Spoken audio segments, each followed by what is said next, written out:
First and foremost, full-time Twitch Sajam. What else could I be? There's no other work. We've been talking about this for a little while now. I'm super duper excited to show you guys the logo and some new stuff and some news about the D&D stream that we're going to be starting up very soon. So, bam! We're going to be starting up a D&D stream very soon, which we figured, we were thinking to ourselves, it's got to be something fighting game related, and it's got to be something D&D related. We had so many names, by the way. We had the Dice Guys.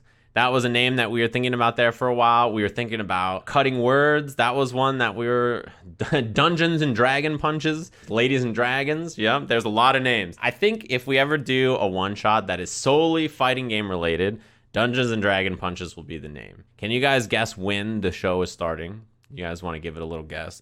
Tomorrow. We're going to be doing the show tomorrow, Tuesday night. It'll be live on this channel. You can always watch it right here on twitch.tv/Sajam. It'll get uploaded to YouTube after. I will cut the audio and put it on any of your favorite RSS feeds that you guys can watch. Now, I know you guys are like, boo, it starts tomorrow.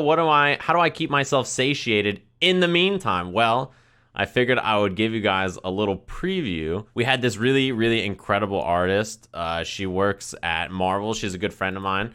And I will link her Twitter in the chat room in case you guys want to see it. Like every character design, like we had ideas and she 100% crushed it way more than I even expected. This lovely design you see here and the design you see on all the overlays was made by Drewface. You guys might know him actually if you're fighting game fans. He's a tournament organizer that is Canadian, and he also makes the clothing brand 50/50, if you know what that is. What character do you guys think is mine? I'm upset that almost everybody so far has been like, well, obviously you're this one. That has been very painful. I'm the Tauren, I'm the top left, I'm the top right. You think I'm the stand user? I'm the beautiful character at the very bottom. I figured the hair would give it away, to be honest with you. What class am I? Well, there's little logos below everybody that you guys can figure out the classes. You know how hard it was for me to not make my character a wizard who is seeking technology to turn back time? Literally a rollback wizard. I was like, it's too meta. I can't do this. Characters. So this is Elder Death. If you've ever seen him in the chat room, he's a good friend and he's always been around. Tan Man, that's my roommate.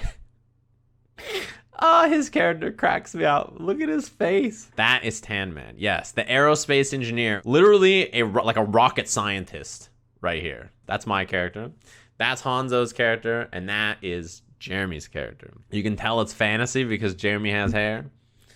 I gotta do a Hail Mary to the rollback gods on that one. That was cruel. D&D is fantasy, all right? It doesn't have to be based in reality. His character doesn't have to also be bald, all right? I want you guys to understand, like, Hanzo is actually a lizard, so him playing a lizard person makes sense. Will I be lost if I don't know how to play D&D? Nah, you'll be fine. You'll figure it out pretty quickly.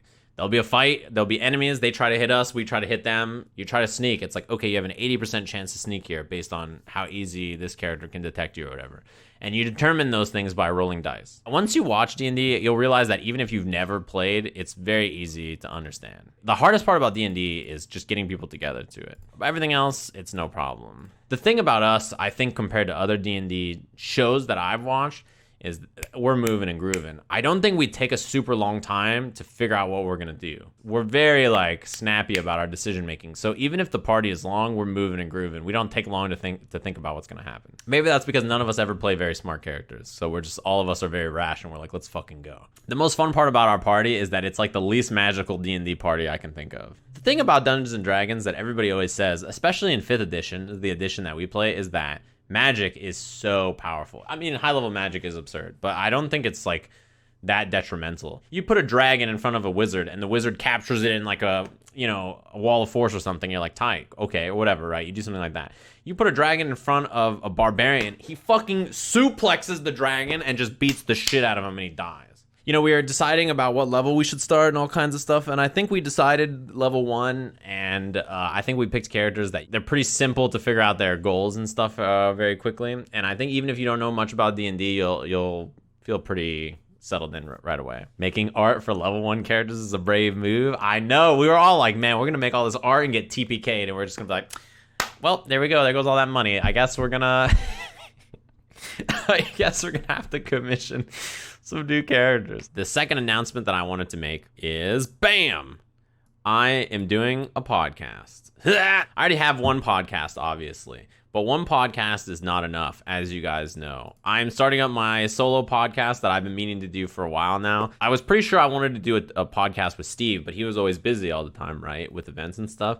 Now Steve is rather free, so I will try to get Steve, but my intention is I was going to do a bi-weekly podcast. Now I think I will do a weekly podcast and maybe even do more than one a week depending on how free or available people are. I'll be starting this week as well. So this week I'll do the first solo podcast. Depending on people's availability, I'll either be doing at the end of the week or on the weekend. Yeah, so for names, Jam Session was a podcast name that I had. It's not like a music-y podcast.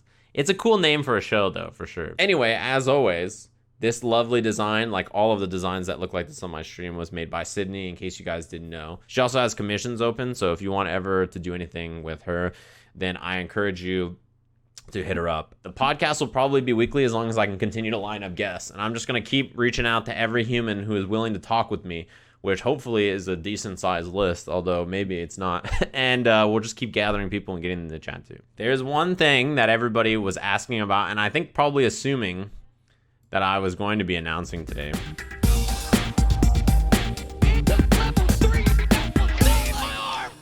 The thing is, currently, I just need to get Steve over to my house. That one has a more tentative date than everything else. I would like to do it ASAP, but I don't know what his availability is like. Bait him over with a cool jacket. I've been saving this for a rainy day.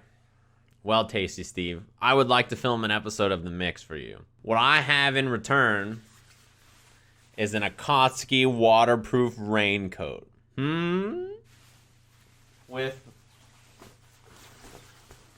the Uchiha logo on the back.